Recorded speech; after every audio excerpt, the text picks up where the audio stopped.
जी अस्सलाम वालेकुम students. I am Qari Basit Ali from the channel Sir Basit. Today we are going to discuss electric field. This is the topic number 12.2 second year physics. आज हम discuss करने जा रहे हैं electric field क्या है. Electric field is the region around the charge particle with in which the other charges experience the force of attraction और repulsion. कोई भी चार्ज है तो उस चार्ज के अराउंड जो है वो एक फील्ड क्रिएट हो जाता है. वो फील्ड वहाँ तक होता है जहाँ तक उस चार्ज की फोर्स जाती है. वो जितने एरिया तक फोर्स जाती है उतना एरिया उसका क्या कहलाता है, फील्ड कहलाता है. ठीक है. फॉर एग्जांपल जैसे सन है, उसकी जो फोर्स है ग्रेविटेशनल फोर्स वो पूरी यूनिवर्स पे नहीं लगती. उसकी ग्रेविटेशनल फोर्स सिर्फ इफ़ेक्ट करती है 9 प्लैनेट्स को. ठीक है.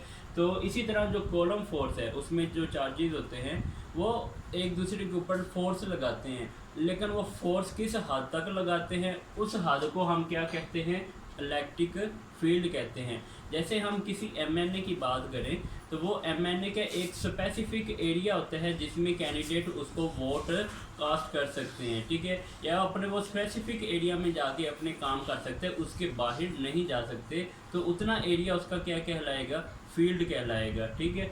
अब हम बात करते हैं इसकी मैथमेटिकली फॉर्म की. तो इलेक्ट्रिक फील्ड क्या होगा हमारे पास, F/Q होगा. अब हम इसके यूनिट की बात करते हैं तो फोर्स का न्यूटन आ जाएगा और चार्ज का क्या आ जाएगा, कॉलम आ जाएगा. तो ये हमारे पास आ जाएगा न्यूटन पर कॉलम. इसका एक और यूनिट भी है, वो है वोल्ट पर मीटर. ये स्टूडेंट्स नेक्स्ट आप इसको प्रूव भी करेंगे, शॉर्ट क्वेश्चन में भी आएगा, लेकिन इस चैप्टर में ये यहाँ तक ही है. ठीक है. अब हम डिस्कस करते हैं इसको थोड़ा सा डायग्राम की मदद से. ये हमारे पास है एक सोर्स चार्ज. इस सोर्स चार्ज का ये लेट्स सपोज रीजन है.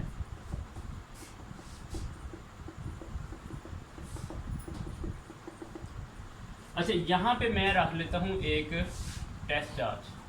टेस्ट चार्ज क्या होता है कि एक ऐसा चार्ज होता है जिसको हम यूज़ करते हैं कि उसके ऊपर कितनी फोर्स लगती है, या फिर हम फील्ड मालूम करने के लिए, हम फोर्स को मालूम करने के लिए हम ये टेस्ट चार्ज यूज़ करते हैं. अब ये इस रीजन से बाहर है Q0, तो इस पे फोर्स भी क्या होगी, ज़ीरो होगी. अब ये यहाँ पे अगर आ जाएगा इसके रीजन के बिल्कुल एंड पे Q0, तो इस पे माइनर फोर्स लगेगी. अब इसी टेस्ट चार्ज को, सेम टेस्ट चार्ज को मैं थोड़ा सा और करीब लेके आता हूँ, तो उसके ऊपर जो फोर्स लगेगी या मैग्नीट्यूड होगी वो क्या हो जाएगी, इंक्रीज़ हो जाएगी. अगर मैं इसको और करीब लेके जाता हूँ तो इसकी मैग्नीट्यूड क्या हो जाएगी, और इंक्रीज़ होती जाएगी. ठीक है. तो इसलिए इसको फिर मैं मैथमेटिकली लिखता हूँ, electric field intensity is equal to F/Q0.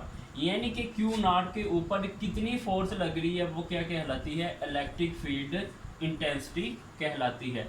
अब हम बात करते हैं कॉलम फोर्स की. तो कॉलम फोर्स Fc के इसके इक्वल था हमारे पास 1/4 pi epsilon not Q1 Q2 over R². ये हमने पिछले आर्टिकल में पढ़ा था.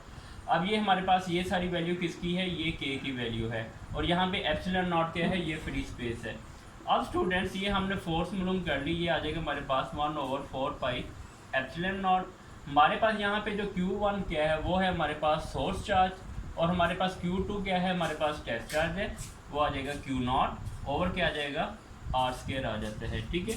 अब हम क्या करते हैं कि यही सारी वैल्यू Fc की वो हमने इस इक्वेशन, इसको इक्वेशन 1 का नेम दे दी, इस इक्वेशन में पुट कर देते हैं. तो ये हमारे पास क्या आ जाएगा, E is equal to 1/4 pi epsilon naught. ये 1/Q0 एज इट इज़ आ जाएगा, और ये वैल्यू हम पुट कर देंगे Q0 ओवर क्या आ जाएगा, R². ये Q0 से कैंसिल हो जाएगा, तो ये हमारे पास आ जाएगा E is equal to 1/4 pi epsilon naught, और साथ में क्या आ जाएगा, Q/R² आ जाएगा. स्टूडेंट्स यहाँ से एक चीज़ बड़ी क्लियर हो गई है कि जो इलेक्ट्रिक फील्ड है उसका रिलेशन किसके साथ है, सोर्स चार्ज के साथ है, टेस्ट चार्ज के साथ नहीं है. मतलब इलेक्ट्रिक फील्ड कितना है वो ये बताएगा हमारे पास, सोर्स चार्ज बताएगा. अब ये जो एप्सिलॉन नॉट है ये फ्री स्पेस के लिए है. अब हम इसको डिस्कस करते हैं वेक्टर फॉर्म में. तो ये हमारे पास क्या आ जाएगा, E is equal to E vector का मैग्नीट्यूड, ये वेक्टर, और साथ में क्या आ जाएगा ई यूनिट वेक्टर। तो ये हमारे पास आ जाएगा E vector is equal to 1/4 pi epsilon naught Q over R square, और साथ में क्या आ जाएगा आर यूनिट वेक्टर आ जाएगा। ये हमारे पास है कि जब चार्जेस के दरमियान क्या है, हमारे पास फ्री स्पेस है, तो ये हमारे पास क्या आ जाएगा। अगर हम मीडियम की बात कर रहे हैं कि चार्जेस के दरमियान मीडियम है, तो ये हमारे पास आ जाएगा 1/4 pi epsilon naught Q over R square, और ये आ जाएगा हमारे पास R unit vector. Thank you students.